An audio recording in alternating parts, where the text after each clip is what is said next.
Ladies and gentlemen, please silence your phones and hush your babies. The show is about to start. I offer my personal welcome to this Nemo and Cole conference halftime show. That is still the favourite intro I have ever made. Welcome everyone to the Nemo & Co. conference halftime show. And why is there no candle? Well, the show is sponsored by the EXMO candle company, and I'm about to light a new one just for this special conference. So you open this nice sturdy box here, and you get inside a lovely candle, a lovely little box of matches. Isn't that really special? So I don't know why I'm sounding so patronizing. It's genuinely a really nice item, and a percentage of sales goes to me, so I should really be selling you on it better than I currently am. But there we are. So I'm just going to light that, and then we'll get to the thing that you all really wanted to see, which is the opening Jesus, Joe, or Russell for the April 2024 General Conference, because that's the most important thing. Who gets mentioned more? Jesus, Joe, or Russell? So let's throw that up on the screen, shall we?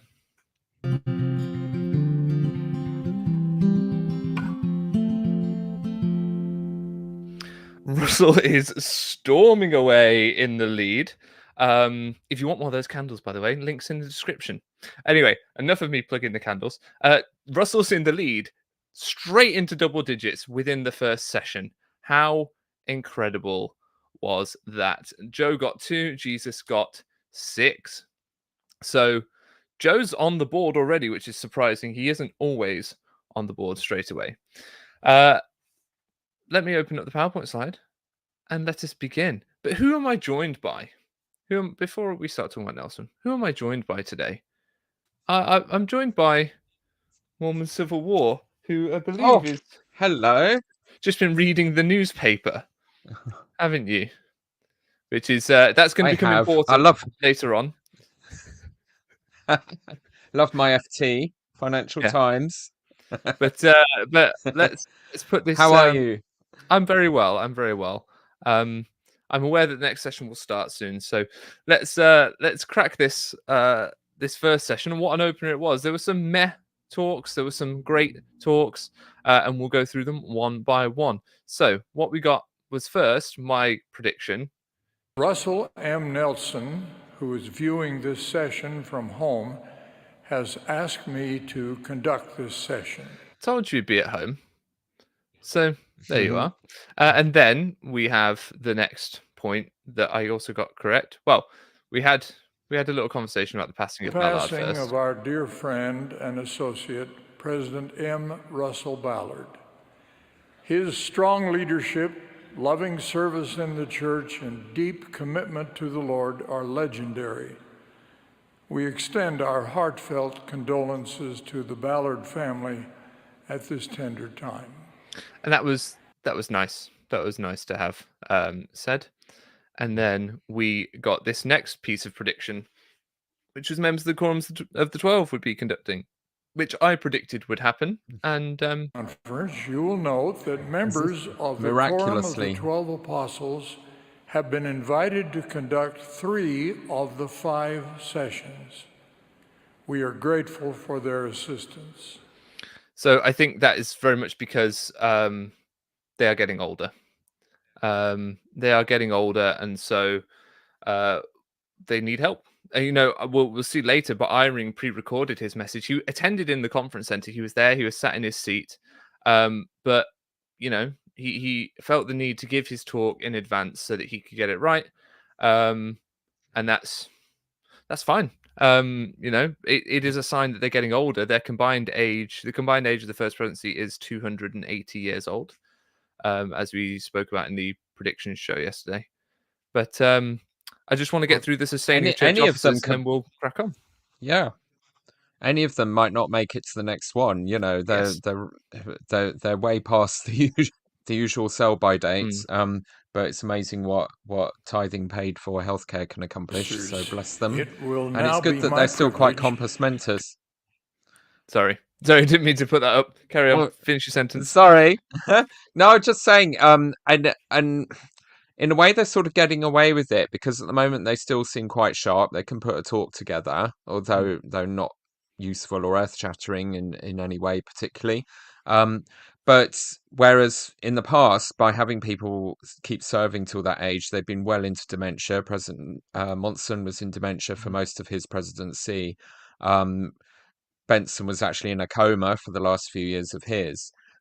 So in a way, we're kind of lucky that they can still even talk coherently. But it still raises lots of questions about having super elderly people running a global church. Well, should we hear from the it's elder abuse, 91-year-old in my who's waiting opinion. for the 99-year-old to Let's die, hear. shall we? Right. Here we go. Brothers and sisters, He must be so annoyed. it will now be my privilege to present the general authorities, area 70s, and general officers of the church for your sustaining vote. Please express your support in the usual way. If there are those who oppose any of the proposals, we ask that you contact your stake president. Yeah, I tried that. It is proposed that we sustain Russell Marion Nelson as prophet, seer, and revelator, and president of the Church of Jesus Christ of Latter-day Saints.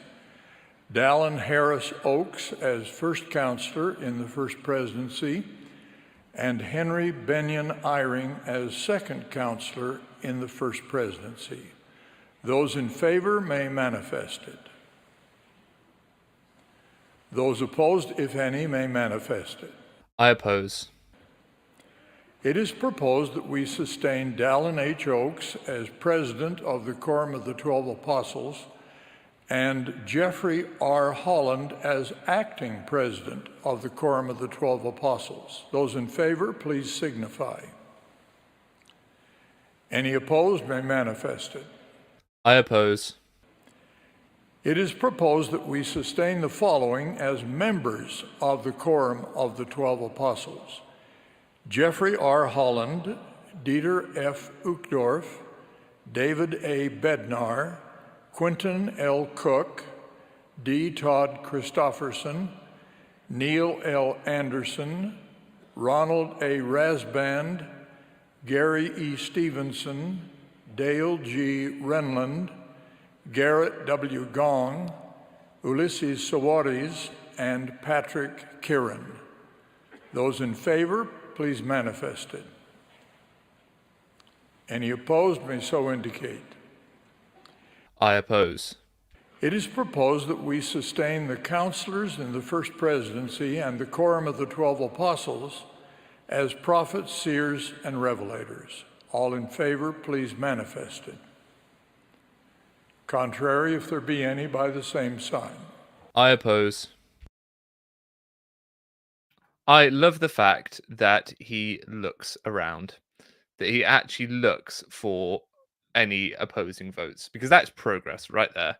Will they do anything about them? Probably not. But that's still progress, that they don't just keep looking at their script, that he actually looks up and looks slightly concerned, as if, oh no, is someone going to? But why is this happening on Saturday morning, Peter? It's normally the Saturday afternoon session. I don't know. It's very odd. And normally, President Oakes likes to explain changes to procedure. It's his favorite thing. You know, if they do it, like when he was gaslighting them, cancelling all the women's sessions of conference, but he didn't breathe a word. It makes sense because, like in our normal ward and stake conferences, you do the voting at the beginning, so that just seems rational. Maybe they've worked out most people aren't bothering to be awake until a bit later or something like that. They're still having their dinner, so they can put the boring stuff at the start. But certainly you could interpret it as a move to sort of thwart the people who do vote opposed. We need more people to turn up and vote opposed. It's been a bit disappointing recently. It seems to have gone off the boil. Well, I tried to tell people that they should go on the Saturday morning session. Lake Leafty's put a really nice super chat. Thank you very much for that. And they've said it could be my newly found cynicism, but I also thought it very interesting for the first few times they asked if anyone had any objections, and then they didn't show anyone. Yeah, they often cut away the camera angle.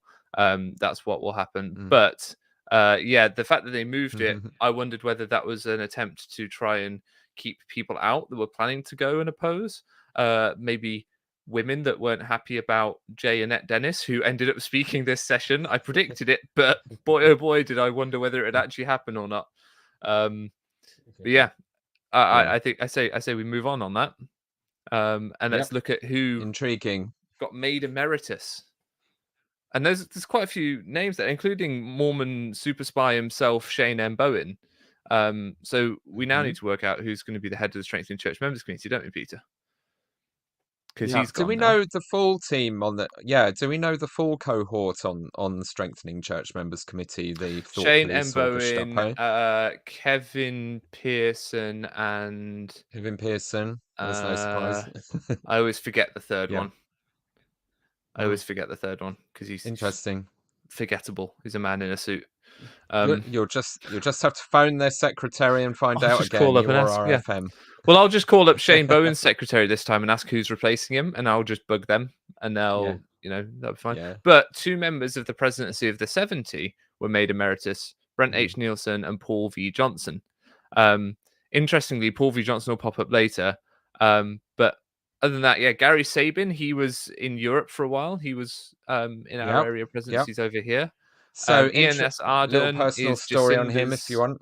uncle. Yes, go on. Oh yes, uncle. Yeah. Yeah. Well, Gary came to our stake and we had our sort of priesthood and leadership session of stake conference on the Saturday afternoon, and he mentioned how the gospel topics essays had come out as a resource to sort of help people with faith crisis. And I kind of cornered him, or had to, he's very friendly. I had a little chat with him in the corridor afterwards briefly, and said, do you realize though that these resources are actually catapulting people out of the church because there's no pastoral support to help members to actually process the information in them. They think having them as almost like a tokenary gesture in themselves was fixing the problem, when actually, as we know, loads of people read those and it accelerated their departure from the church. Yeah. And it's only like very recently, years later, that they've started to create this new institute class about answering your difficult questions. For the first time, they're trying to kind of provide some kind of pastoral or educational process for dealing with that difficult information. And good on them for that. But but he just seemed perplexed, like his brain could not compute that the gospel topics essays were actually being more of a problem than they were fixing. And again, it was a little personal moment to realize these people just haven't a clue what's going on, and they're not. And really I contend that the attention. reason the gospel topics essays took people out wasn't because of the information that was in them; it was because people realized they'd been lied to. We were lied to. Carlos A. Godoy, what did he do wrong? Because he's been released from the presidency of 70. Not sure why. Don't know where he's going to get put. He remains a general authority 70. He hasn't been made emeritus. But what's going on with that? What did he? I mean, he gave a pretty interesting talk last conference. Maybe I should pull that up, but if I can. But that was a bit strange. Has he just got old? I don't know. Things happen. But then the new presidency of the 70, they brought Marcus B. Nash in to replace Kieran. But then they brought in Arnulfo Valenzuela, Michael T. Ringwood, and Elder Edward Dubé. Now, Elder Edward Dubé, I believe, is African. Yes. And where's Valenzuela from? Do we know? No, I don't know. Sorry. Because Dubé is he was born in Zimbabwe, and then it's Valenzuela, the guy, whatever his name is. That sounds Latin American to me. Adolfo Valenzuela, he was born in Mexico. So we've got more people from South America coming up through the stream. But for the first time, a man from Africa, this is the highest position they've ever been called to. So there's possibilities that because they draw from the presidency of the 70 for new apostles, that this could be our first black apostle would be Elder Edward Dubé, as some of the cripplingly elderly people at the top begin to die. And I think I'll vote for him rather than Ahmed Corbett as the first black apostle. So anyone but Ahmed, please, dear God. That's fair. That's fair. So that I think that's interesting. Watch this space on that one. And then we got a load of new 70s that Peter very kindly researched, and I haven't been able to put into the PowerPoint slide in time. But Peter, if you have that PowerPoint slide on your end, would you like to give us some of the information from it about these new folks? Okay, right. Sorry, let me get that up quickly. Meh, meh, meh. Okay, so we have 11 new 70s. There's Hmm. David L. Buckner, who is I'm basically going to say what their job is, so Yes, or please. Yeah. their education. We've got Hmm. 6 with MBAs, which is Master of Business Administration, 2 lawyers, 1 doctor, all absolutely typical of general Yeah. authorities, 1 investor, and 1 teacher and operations manager. So David Okay. Buckner, he actually studied in Durham in Britain, Oh, um, big up and Durham. he's a lawyer, and then graduated in law at BYU. Um, we have Gregorio Casillas, MBA as well, Master Hmm. Business Administration. He's worked as a project manager for firms and for the church as a temple engineer. So he manages church facilities. So he's one of their Right. Okay. people, sort of from their admin bureaucracy. Arnoldo Hmm. Cavalcante, or Chante, however you pronounce it. Certainly, Dalian Oaks completely butchered whatever is Yeah, meant it to was be meant the to be. pronunciation of his name. Bless. He's a lawyer, Oh, of course. and works as an attorney. He's from Brazil. Then Raymond Egbo is from Nigeria. Again, MBA, and University of Cumbria, so he may have studied in Britain as well. Hmm. And he's been working as an institute and seminaries and institute director, so Okay. with the CES. D. Martin Guri is from Cote d'Ivoire in West Africa. He's a mechanical engineer. He worked as a primary school teacher for a while and is now an operations manager. Carl D. Hurst, he's a Brit. I didn't think we'd get one, Woo! but we have now. We've got 2 Brits in the 70 and a British apostle. We're tripling our representation. It's amazing. So he's a lawyer, of course, and he's got an MBA. So he's nailed it. He's like, I'm determined to become a 70 in this church. So I'll It's be a almost like when he was lawyer doing his A and levels, have he an picked MBA. like, right. I'm gonna do law and business, so I can definitely be an apostle. Yeah, exactly. There we go. So he's British. He lives in Britain. Hmm. Lives in Bolsover. Bless his heart. Yay, Brits. Christopher Kim is from Korea, and he also MBA from Cool. Brigham Young University. Oh, right. Sandino Roman, MBA from Brigham Young University, the usual route. He's from Mexico, and he's worked for the church as manager of Mexico area support services. So another admin person. So Jacob Stephen Shram's saying we need more Shumway. mechanical engineers because they're underrepresented, and we need more I know. boring talks. Carry on. My dad's a mechanical engineer from BYU, but he didn't get to be a 70. Elder Shumway has a Bachelor of Science in Chemical Engineering from BYU, so a lot of BYU graduates as usual. He's now an investor, and he was born in Arizona. Michael B. Strong is a doctor. He's worked as a physician and is Chief Medical Information Officer for the University of Utah, born His in name's Salt also an Lake. admonition to be All right. strong. Oh, be strong. I Yeah, his like name's an that. admonition. Yeah. Get t-shirts.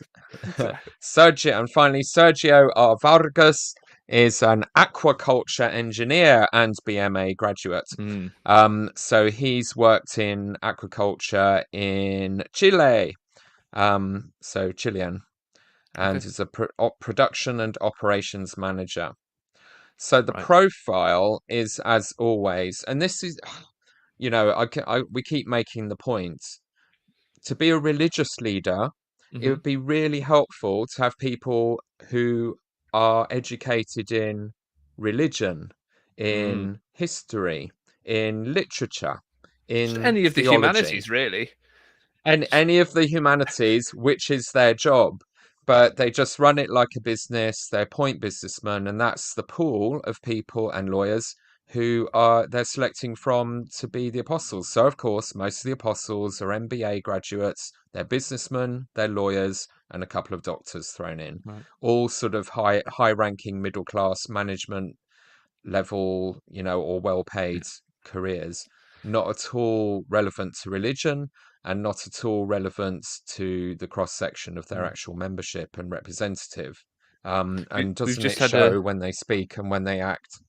I totally agree, and I think throughout this conference, if all my predictions are correct, then nobody that speaks at this conference will be anything other than someone with a middle class profession of some kind, whether it's medical or engineer or but there's no blue collar workers at all.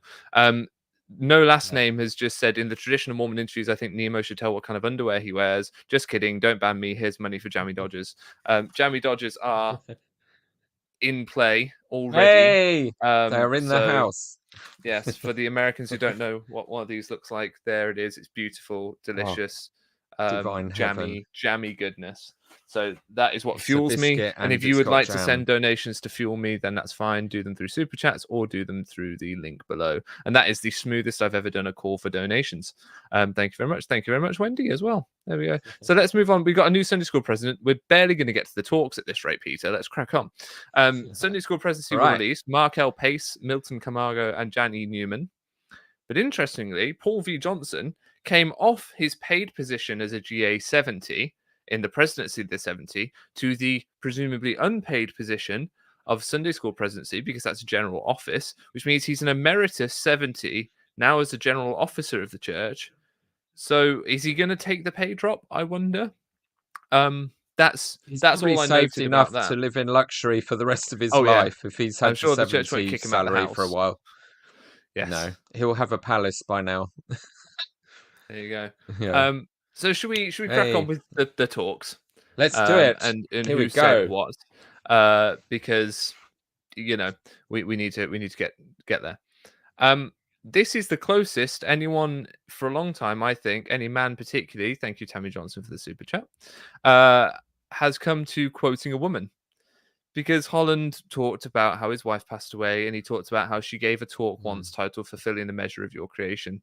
And it would have been really lovely if he'd quoted some of that talk.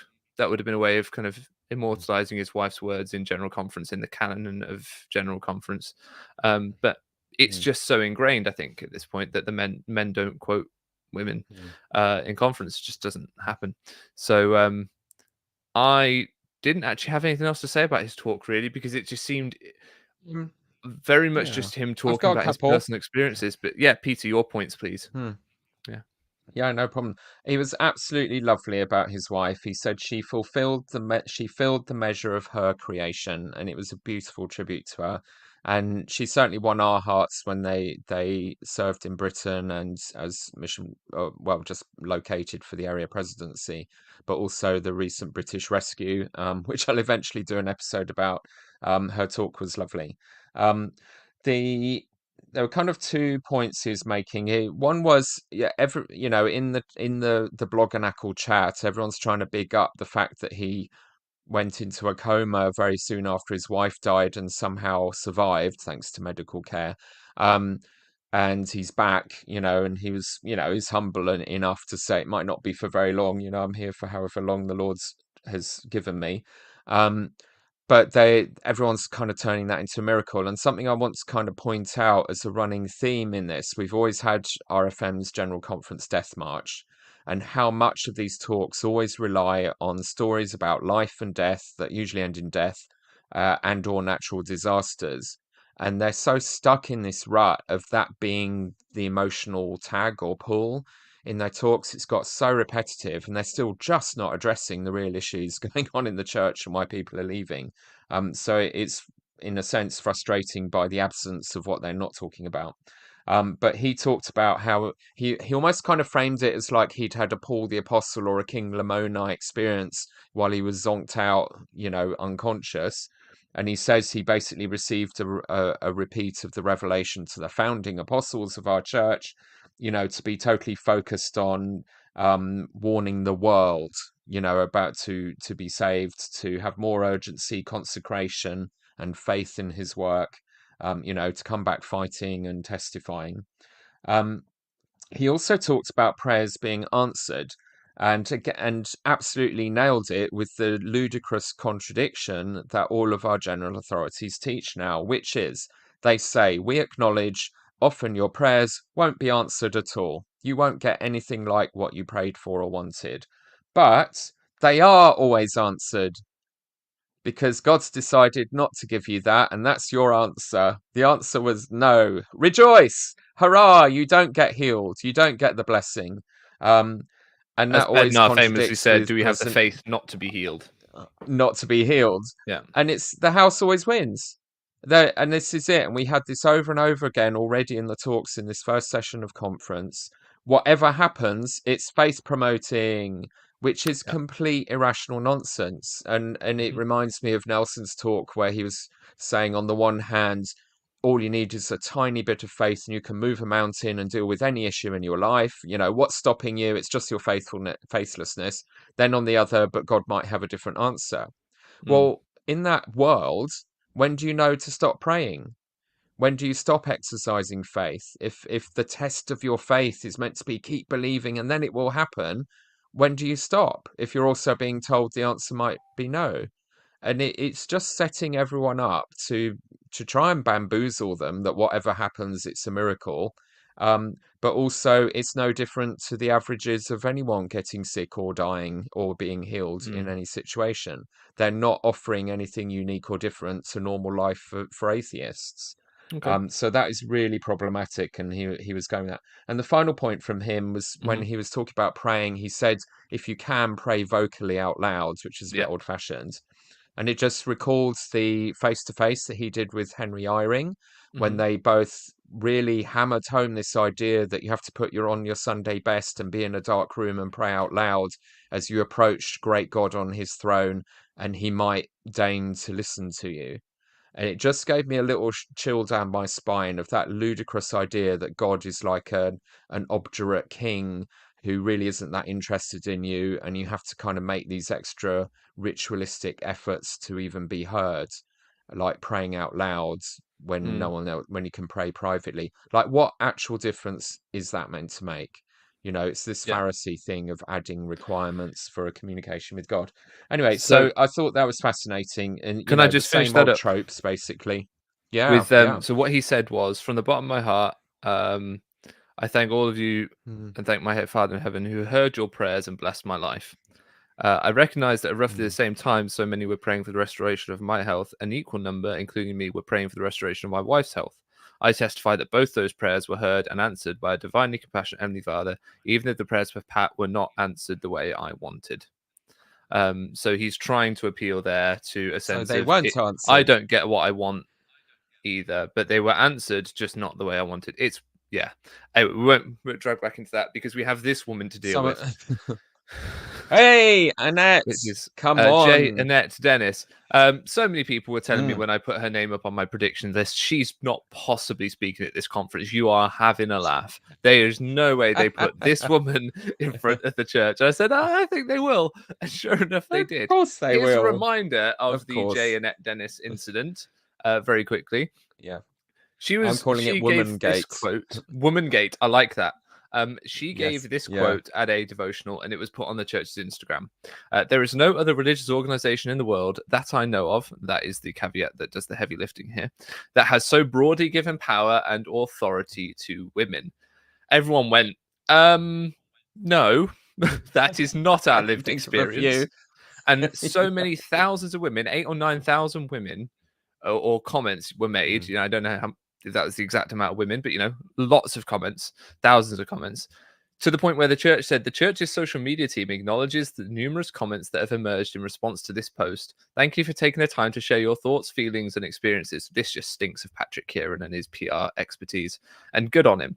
Your comments will be shared with church leaders who follow these issues. We, like you, strive to follow the example of Jesus Christ in our interactions, including conversations online.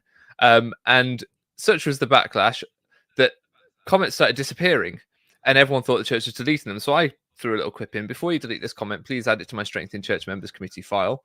The church was like, oh, thank you for making us aware. The comments, not all comments are visible. It appears to be a platform-wide issue. Yeah. New York Times threw some grenade in there by saying, we spoke to Meta, who run Instagram, and they said there was no issue. So who knows who to believe anymore. But anyway, that's the thing that she started. 4,000 comments. Yeah.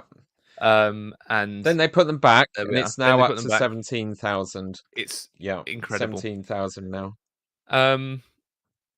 here's something that she just couldn't seem to leave when she said the gift of his atonement is symbolically Yeah. offered to us each week as a priest holder representing the Savior himself offers us the bread and water. So there, she's very clearly setting the language and groundwork that young girls can't pass the sacrament, because lots of people online have been saying there's no reason young women can't pass the sacrament, right? Because you don't need a priesthood. But Yeah. she's here codifying it in conference, saying a Ah, priesthood holder that's represents the interesting. Savior himself when he passes you the bread and water. Therefore, it must be a man. In order to Mm, represent the Savior, you must mm, be a priesthood holder. That's what's happening mm. here. Would you agree? You think? Oh, absolutely. And then she went on about garments. Oh my, I mean, on and on. It was fascinating. It Yeah. was just oodles about Hmm. so and all about how when you put on your garments, you put on Jesus, which is a bit Yes. creepy. It's like wearing the skin, or are Well, we into yeah, it's like transubstantiation now? the You evil know? space lizards Um, that come and pretend to be ugh. humans that this Yes, inside. yeah. Ugh, weird.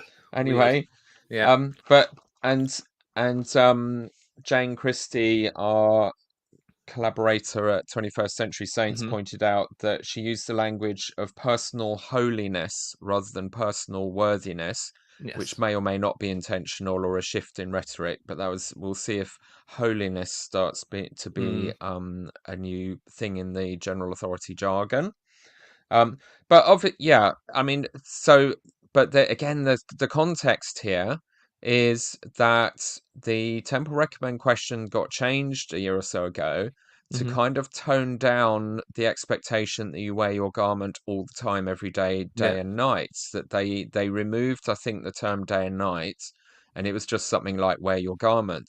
And Mm. everyone went nuts with what does this mean? You know, what they never explain what they mean. You know, Yeah. we're so used to them not ever explaining these edicts, which would seem Hmm. reasonable. We don't even expect them to anymore. So everyone was speculating, is this a sign that they're starting to compromise with all these surveys revealing that lots of people are just not wearing their garments? They might wear them to the temple or on a Sunday, but they're taking them off the rest of the time. So this was an absolute and hardcore by a woman. So this is a woman speaking to the Of the women, General Relief particularly Society presidency, of the so General Relief responsible Society for the adult presidency, women in the saying, church. Yeah. yeah, yeah, really selling garments as essential to being Christian. You're putting on Mm. Jesus, you're putting on the Savior. It's your offering, and giving it all this additional meaning.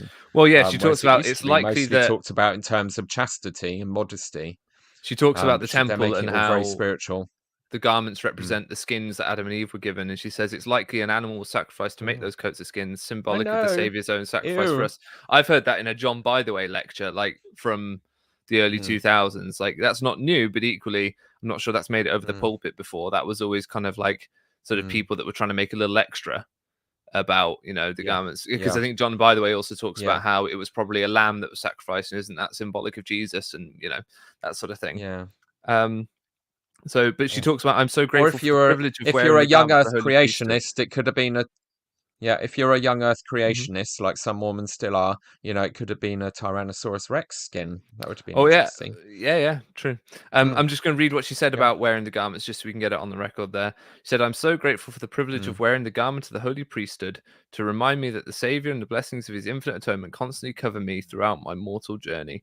And that was just part of the very heavy tithing rhetoric that she was on. mm, Um, mm, but she mm. also made a direct reference to me, which was lovely. A little personal shout Ah, out to me from that's her.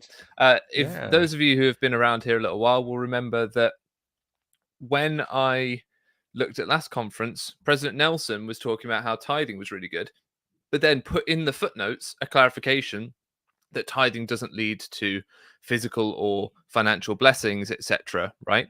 But he only clarified that in the footnotes, which is a medium that members do not interact with very often. And if he wants to make a clarification of doctrine or of his message, he should really make it at the time, Mm, because those footnotes exist at the time the talk is written as well. So he chose to hide that there. I've spoken to people in translation and whatnot. Footnotes are in the talks before they go out.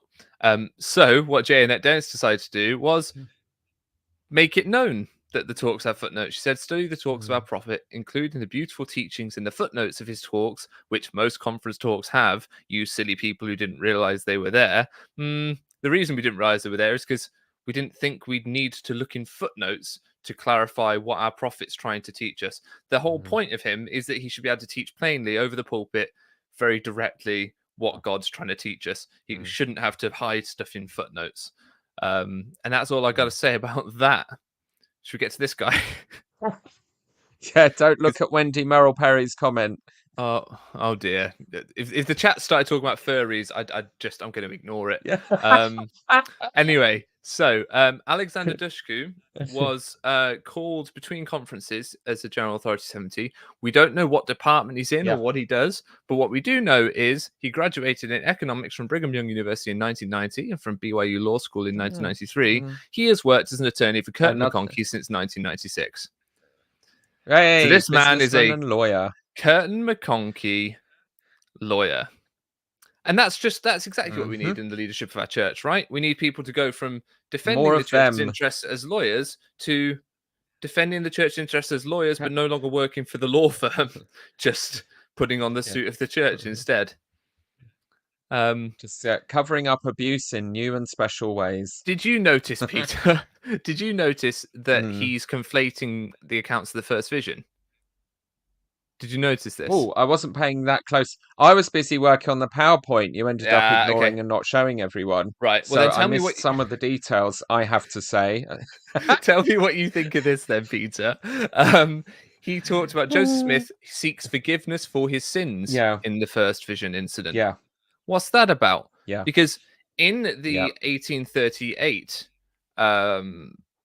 account, my object in going to inquire of the Lord was to know which of all sects was right, that I might know which to join. No sooner, therefore, did I get possession of myself, so as to be able to speak, than I asked the personages who stood above me in the light, which of all the sects was right. For at this time, it had never entered into my heart that all were wrong, and which I should join. Now, in the 1832 account, he says that it had entered into his mind that some of them might be wrong, that they were wrong, and which he needed to start a church. And he did go to ask for forgiveness of his sins in the 1832 edition. So what I think we're seeing here is they're trying to slowly mainstream the multiple first vision accounts, which is great, fine, but just be open about the fact you're doing it. Yeah. And the church is trying to, and I wonder when we get a new edition of the scriptures, whether we'll get more in Joseph Smith history or what we'll get. But I'm being a bit critical here, but at the same time, it is positive. Forward moving. Hey, why does that not occur to us? They should put the other accounts in the scriptures. But the problem is the 1832 account states that he saw one personage, and then the 1838 has him seeing two. And it's quite awkward when the single most important event since the atonement of Jesus Christ, as some people have called it, isn't clearly recalled by the individual involved, and it isn't written down for 12 years, at least. So anyway, we'll move away from that to the more substantial I liked that. I loved that he was addressing this issue about not having had a big testimony experience. Yeah, I like because that was quite important to me growing up. I never really had that. Everything just seemed logical and rational to me, and I I didn't really, in a sense, need big wowie spiritual experiences, and those didn't really happen till my mission. And I love that he addressed that, because it is important to make sure people don't feel left out, because certainly in the 80s there was so much emphasis on having this go and pray for 24 hours and fast until you get your burning in the bosom, and that's the way. And I had a dear friend I grew up with. He never had that experience, and he just kind of drifted away from church because he never really felt he'd fitted in, and there was no reason for him to have to do that. So I'm pleased. His intention was very good.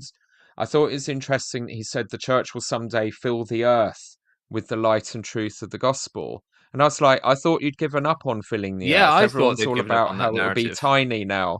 Yeah, and isn't Like, that, you want isn't to that fill how the it's meant earth? to be? You want to fill the earth? Stop having McConkie. Stop having lawyers as general authorities for a start. Indeed. That might help. He said we too need freedom from spiritual confusion. And again, it's this thing of, I've worked out that you're all lying to us and you're hypocrites and dangerous. No, it's spiritual confusion. We've talked about this before, that the only possible reason you might have issues with the church is because you're confused, you don't understand, and it's a spiritual, emotional issue. So I sort of clocked that he was using that language as well. And again, the house always wins. Yep. In a sense, I respect him because he talked about how he prayed for a friend who kind of woke up, pulled the ventilator out of his throat, and has been doing fine ever since. Yeah, we've got an But then ICU he nurse in the said, comments saying, "Please don't do that. Just yeah, FYI, public service announcement. Don't yeah, pull your intubation out. yeah, Thank you." I yeah, can echo this bad. sentiment from my experience. Also, don't do that. Carry on, Yeah, Peter. right. Yes, no problem. But he acknowledged that another friend of his had died, too young. But he had a nice, happy dream of him being happy, so that was fine. Therefore, both were answers to prayers. Therefore, everything is fine. And he talked about gathering all these little insights and experience into one, all these little rays of light. He used that metaphor Hmm. to come into one to be your testimony. But that's the thing. This is how they want Latter-day Saints to build your testimony. Literally anything, whatever works for you, success, failure, they died and you had a nice dream about That them, means the or church is they true. lived and were healed miraculously. It all means the church is true. Mhm. So you add those little stories together, not overwhelming spiritual experience and evidence, Mm. not seeing God, not that we heal these people, rather than telling them to have the faith not to be healed, which would have been a more New Testament way of doing things. Mm. So I just thought, again, it was this constant theme: whether they live or die, it's all an answer to your prayer. It's all a miracle, and Mm. your testimony should be stronger at the end of whatever happens to you, good or bad. Can we talk about this And quote here? it's ludicrous. Yeah. Because I think this is an acolyte of Mm, Oakes, I believe, who yeah, said you gain a testimony by yeah, bearing it. in the bearing of it. Yeah, But actually stop and yeah, I think about what noticed this that. sentence says. Maybe you even stood and shared a testimony you hoped was true and then felt it was. But the problem is you're then declaring to know something that you're also having You to admit lied. internally that you don't know. So you're lying to everyone you're saying it to. And then afterwards you go, oh no, Yeah. I feel like that was, because you get the affirmation from your in group that what you've just done is a positive social thing. So you then feel good about it. Mm, But that's not a mm, way of determining mm. the truthfulness of the things you've just said to someone. That's No, it's you've declared certainty messed when up. you're not certain. That's a lie. It's a Mm, lie. You're teaching it is. everyone to lie until they get used to it and feel good. It's Mhm. really ours. Yeah. What did you make of Satters. Suarez? Okay, so he's kind of harmless. He doesn't usually say anything particularly meaty, but he had good catchphrases. So he Mm. was our catchphrase guy.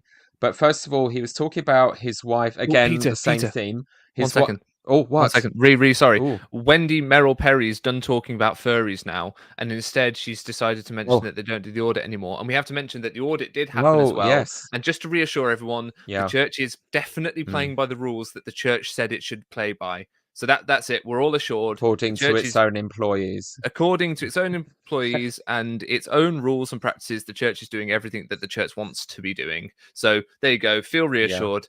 Sorry, Peter. Crack on. Yeah. No, that's fine. So he was talking about how his wife came home from the temple, all gushy and inspired by an armless lady who'd been there, sort of who's clearly not had her arms healed by an apostle, um, and serving in the temple, and what faith she must have, to be Mhm. doing that, even though her life is a bit crap, and d- That things was haven't been their very view good onto for her. her. That's what they were projecting onto her. Yeah, Yes, yeah. so again, yeah, again, it's fetishizing the suffering of others or yourself, but as all faith promoting. So again, this idea that even if your prayers aren't answered, you have a really crappy Mhm. life and your arm gets cut off, you should get to the temple in gratitude for it all. Um, so his catchphrase is covenant confidence. Covenant confident. He said it a few times. Covenant confidence through Jesus Christ. You never guess what I wrote And here, Peter. also, oh, hey, excellent. It's a catchphrase Covenant talk, right? confident. Yeah, did you get his three-part catchphrase there as well? Oh, go on. Oh, home-centered, which is the standard thing with "Come Follow Mhm. Me" and from President Nelson, but there's more. Oh, church supported. Church-supported, Yeah. which we've all had Temple before. bound. Temple-bound. Yeah. That was from a So we steak. got a He number nicked that 3 from a now. steak, didn't he? Oh, I don't know. Home-centered. Oh, yeah. Home-centered. I was still working on that PowerPoint you ignored. Home-centered, church-supported, temple-bound. Yeah, secures us to the Savior. It's all very well being temple bound, and we've been discussing the Birmingham temple they're trying to get planning permission for. But if you're temple bound, you are servicing dead people and you're taking your eye off the ball of missionary and retention. Mhm. And that's what's going to kill the church faster. If we're all focusing too much on the temple, they haven't got a living church anymore. And they need to worry more about that. And finally, from him, we should have no unkind feelings or thoughts for anyone in social media or in our homes. So, I mean, Ward Radio are just going to have to pack up and go home. We probably will have to as well. So he's trying again with this idea that there should, church members should not be having even unkind thoughts about anyone in social media, which is kind of nice about, Mhm. treat each other kindly. But to be honest, the culture of niceness stops you having robust conversations and speaking your truth. So I'm not so keen on that. Because ultimately, if you're just smoothing everything over with niceness, you avoid difficult conversations rather than having them. And that's something Ward Radio talk about a lot. They've concluded, even the most sort of headbangy shock jock apologists for the church, they've realized you can't keep just talking nicey about everything. You need to get real about stuff. Be robust in your opinions and how you express them. Jack is my Right. favorite. Let's This get is on a to this, talk chap. I'm going Yeah. to be sending this to everyone. This talk was So given this is my favorite talk so far. without a hint of irony.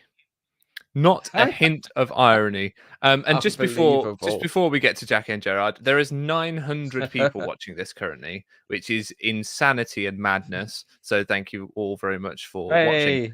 Hey. Let's go team halftime show. So yes, this talk, I've got clips from this talk because I felt like it's so important. Let's watch the first one.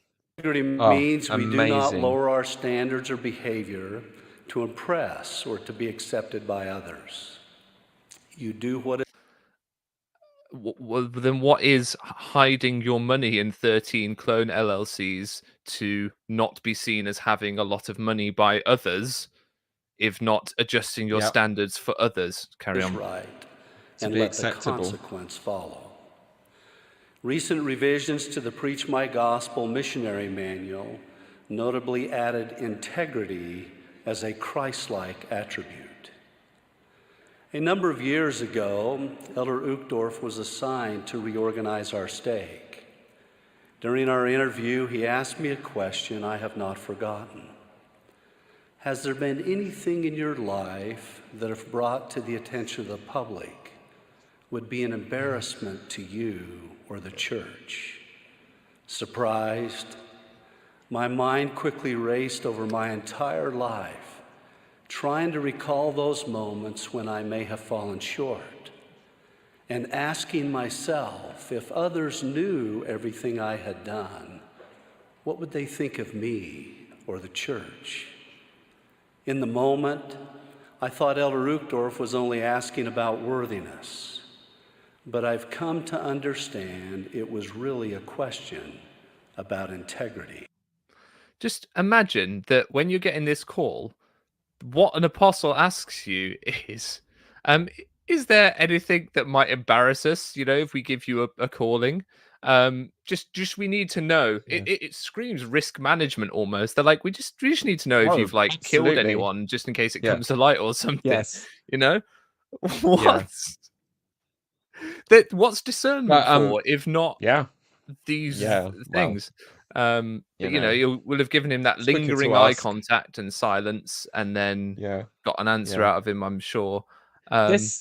This talk amazed me because I've been saying for ages, it's really interesting how many things they can't do talks about anymore. Like, there hasn't been a talk about lying. I was saying all this and integrity because they've been caught lying so many times, and they clearly haven't had integrity with the SEC fine and all the other shenanigans that has been revealed in the newspapers. But they've done it.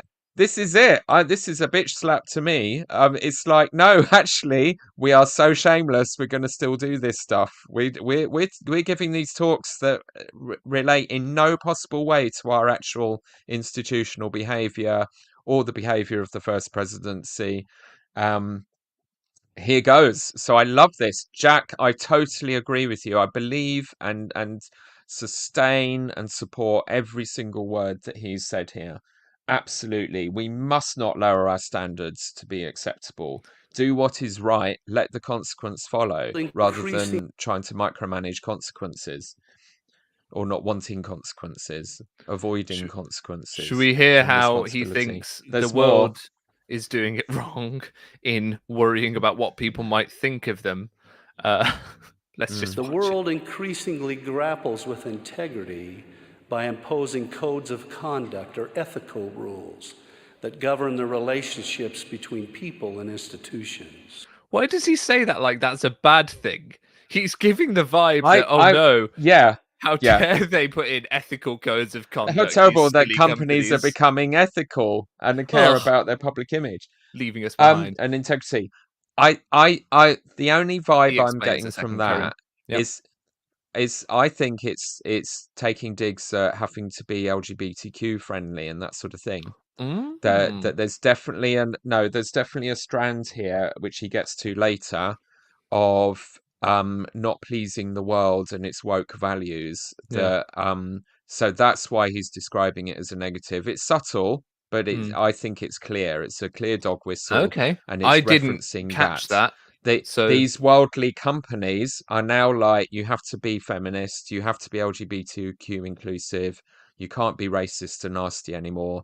And that's why he's framing it as a bad thing, because that's, the church has dug its heels on. Anyway, keep listening. We'll While get there. good, these rules are generally not anchored in absolute truth and tend to evolve based on cultural acceptance. Okay, yeah, I hear it. Similar to the question posed by Elder Uchtdorf, some organizations train employees to consider what their decisions or decision-making process would look like if published online or on the front page of a major newspaper. Oh, I'm sorry. I'm just busy looking at the front page. Hang on, Peter. Let me get you on screen as well. What are we looking at? Sorry. Is it the Financial Times? I think Our it is the national Financial newspaper. Times. Is that the copy Is you've it? got as well? Yeah. SEC finds Mormon Church over efforts to conceal part of $100 billion investment. Yeah, is that the national newspapers? Maybe the church should be worried about how their actions appear on the front pages of newspapers, because it matters ultimately. Because if everyone else is going, that's not right, maybe they should listen rather than demonizing the outside world, because financial institutions know what they did was wrong. They know what they did was wrong. Indeed. And they're trying to go, oh no, all these woke companies with their standards and values, let me funnel more of our money into a shell company. Why don't we? It's just ridiculous. Yeah. You can only say that if by following non-worldly values, by following purely church values, they've never come afoul of the law. They've never come afoul of abuse cases. They've never come afoul of any of these things. Everything's been fine. Then they can go, oh, all right, we don't need those. We don't need that because, our standards keep us going fine. But they've been fined by government agencies for following their values and getting it wrong. So anyway, let's listen to part 3 of what he has to say. Focus is on the Savior, and we are careful to avoid actions that may be perceived as serving our own interests, benefiting our family, or favoring someone at the expense of another. Okay. Who builds temples again? Gosh. Families in would Utah. that be the relatives of the general authorities? And just favouring our family. So at least 2 of the new 70s, or recently called sort of lesser 70s, not in the first quorum, are children of general authorities. David Bednar's son is now Hmm. in one of the 70 quorums. But The I think 10th quorum. also it's not just that the nepotism that's rampant in the general authorities and always has been, not favouring someone at the expense of another, abuse.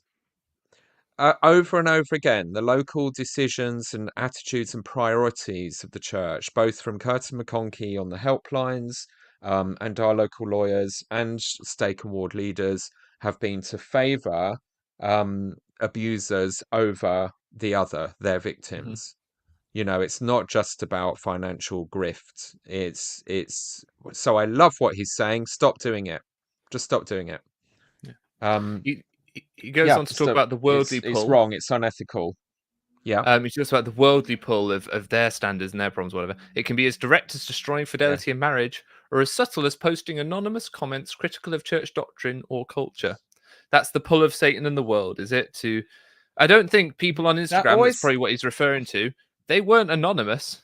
Many of they them were were under not their real anonymous. names, and they were telling you I mean, exactly how what they long have thought. these people? Yeah, they keep talking about this anonymous as if people are cowardly when they're and hiding. I mean, in Reckon they're talking Reddit, about it's me and kind of RFM. normal that you don't use your own name. Yeah, well, but you know, they obviously don't like Reddit very much. But people are not anonymous. They're like, here we are. This is what I look like. This is my lived experience. This is my name. This is my podcasting channel now. Hmm. You know, so people are not hiding it.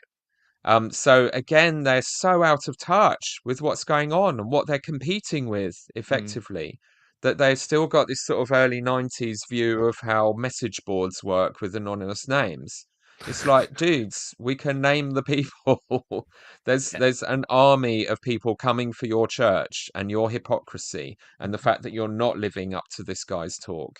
And they're not anonymous. So stop talking about it as if we're all ashamed and sneaky. They are not ashamed to hold you accountable, and they will do it Mm. publicly with their names and their faces. You know, shape up, chaps. You're not ready to play this game. You know. Mm. Oh, President Henry B. Eyring taught that lying is contrary to the nature of our spirits. Yeah, I wrote Yeah. that one down. Our Yeah. divine identity. We must be beyond reproach, he said. I Well, think, then, Nemo, you should send a list of all the lies that the apostles have been teaching to Dallin Oaks, so that they can apologize and clear their name and be beyond reproach, if only I'd because it's sent a list contrary of to the nature of lies the Holy Spirit. to Dan H. Oh, Oaks before. did that happen? Yeah, they Oh, might what have was the done. reply? Oh, What well, happened there? he told me that Fair Mormon says he doesn't lie, so therefore go away. Oh, that's Um, proof. Yeah, which, that's fine, but I guess. but all the others are lying. For those that don't know, go check out the video. I've done a video on my personal correspondence with Dan H. Oaks. I'm aware there's 950 people here, so with the amount of people that are here, You some of you couldn't probably make haven't this seen up. what I've done before. So Yeah. go check that out on my Mm. channel. But let's Yeah. speaking of Eyring, Yeah. let's get to President Eyring. Can I just say Second a couple Council of more First things Presidency. on this Oh, guy? Sorry, go on just a then, couple more. Peter. Yeah, go on. Saying we have integrity isn't sufficient if our actions are inconsistent with our words. Christian kindness is not a substitute for integrity. Oh yes, And yes, again, I was yes. like, what the hell does that mean? Yes, I It's was going to again ask, the what does that mean? the homophobia thing. Christian kindness, i.e., being nice to the black people, the women, the Mhm. LGBTQ people, is not a substitute for integrity. And he was playing some of that first commandment, second commandment stuff. You know, you Yes. put God first. So again, there is a subtle but He clear and quoted Oakes repeated on that one, didn't he? subtext here. Yeah, Oakes reminds it's us, have our zeal to keep the integrity. second commandment must not cause us to forget the first, which is to love God. Sorry, carry on. Yes. So saying part of your integrity is you are going to be horrible. Forget Christian kindness. He actually uses Christian kindness here as a negative, as a Yeah. weakness, as the opposite of integrity. What religion do you have if Christian kindness is not integrity in Yeah. your ethical worldview? It's amazing. The guy is an idiot, but he's telling the truth. He's revealing Yes. it all in front of everyone at General Conference, what their real priorities are, that nothing must come in the way of their bigotries, even while using the language of Mm. integrity and kindness, and they don't practice what they preach. You couldn't scream it louder. These Let me people throw are hypocrites. They don't practice what they preach. Let me throw That one was more an thing out there, amazing quote. Peter. He said, of particular Yeah, yeah. significance is the Antichrist Korihor, who led away the hearts of many, appealing to their carnal mind. Yet in the final moments of his life, he confessed, I always knew that there was a God. He's basically using that as almost a dog whistle to members who want to look at others and go, well, they will come to the conclusion on their deathbed that there always was a God. So don't worry about people that disagree with you, because they'll realize eventually. Yeah. And, we don't have to take them seriously, because ultimately they do deep down agree with this. It's like, well, no, you can't say that about people. Anyway, Iring, he phoned it in. He Hello, phoned it in. Henry. Phoned it in. Much of the Aw, city of bless him. Rexburg was underwater, with homes and vehicles carried away by floodwaters. 2/3 of the 9,000 residents were suddenly homeless. As you might imagine, our thoughts and concerns turned to the safety of our dear children, hundreds of college students, and faculty, and a community we loved. Anne Wood has just put in the comments this story again. And please let me I know where you've know. heard that before, because I haven't heard it before. And Erin Himes says integrity, PR image trumps Christian kindness. That it would seem to, according to Gerard. Now, is it just me, or did Iring look like he's had a little bit of a stroke? Well, His he's always left looked like he's had a eye stroke. was drooping No, somewhat. when people saying no, if you look at the press bless them, the Mhm. press conference that they did when Nelson first became president, Iring looked like he was having little seizures throughout the whole Mm. thing. He's kind of staring into space, looking vacant. So yeah, So he's, he's he's definitely been a bit declining spaced by the for a looks of long it, because time. he was at Definitely. the Ah, bless conference, him. but he had to give his talk beforehand, which is fine, because Yeah. I'm happy Yeah. to I'm happy that they're able to utilize Why these not? technologies. Mm. This here is what made me Yeah. wonder whether this is his farewell talk, because he starts talking about visions of his pre-earth life that he's having in the temple. He said, I looked up at the high white ceiling that made the room so light it seemed almost as if it were open to the sky. And in that moment, the thought came into my mind in clear words, I have been in this lighted place before.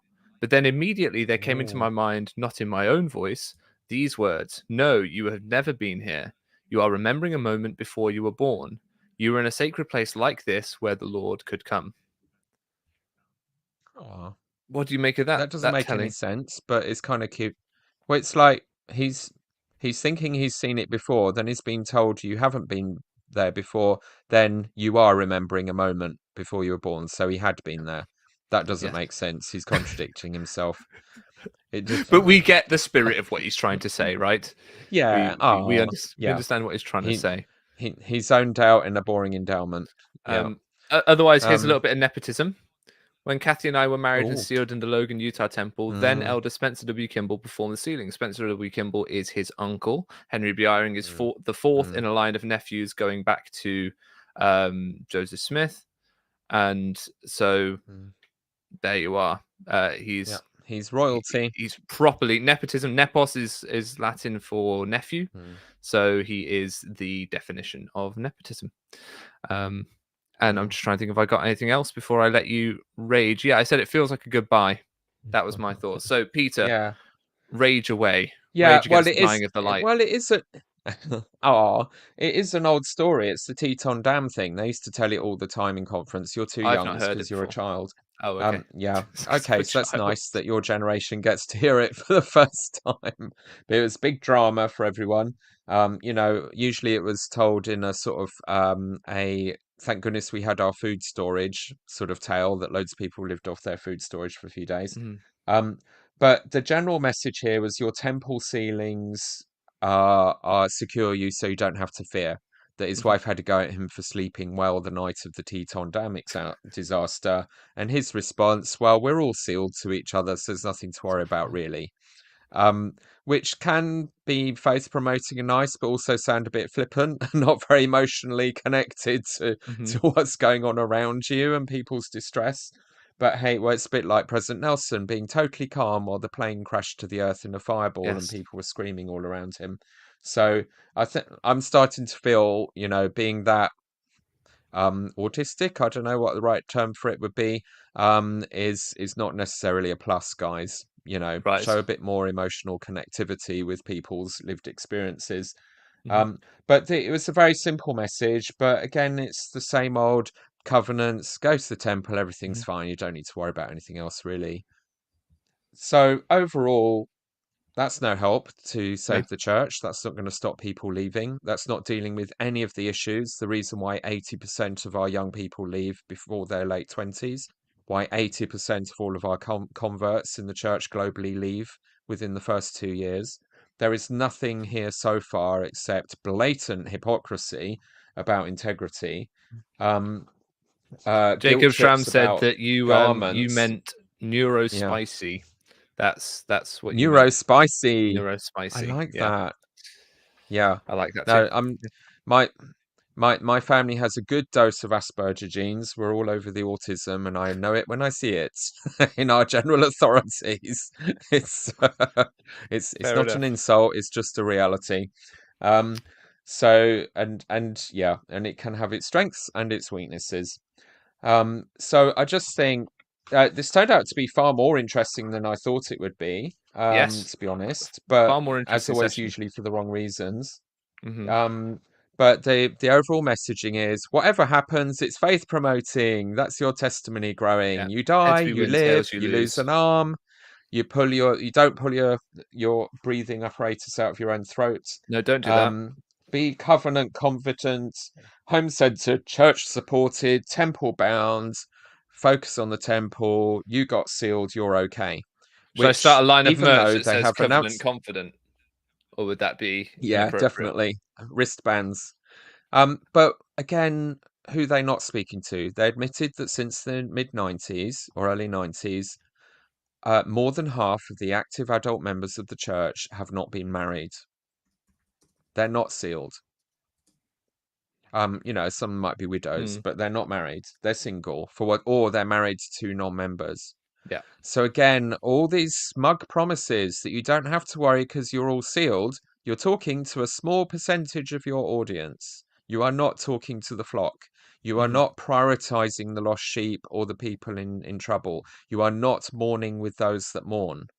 You are arrogantly name dropping your famous ancestors and connections.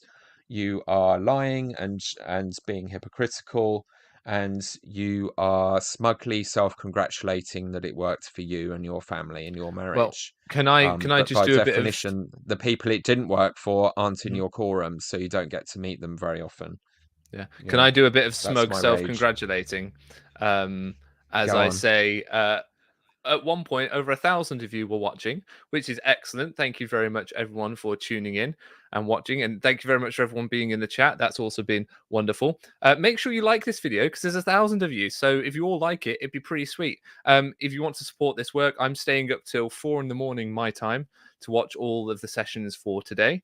I will be fueled by Jammy Dodgers, chocolate, and caffeinated beverages at one point of the Coca-Cola variety. So thank you very much, everyone. If you want to support that, there's the donor box link in the description. You can send super chats as well, which is all lovely. Ladrak just sent one right now. This is how it's done, for example. So thank you very much, everyone. And I'll see you in about 3 hours for the next one. So tune in. It'd be great to see another 1,000 of you there. And I'll see you next time. Take care, everyone. I'll see you very soon. Bye-bye.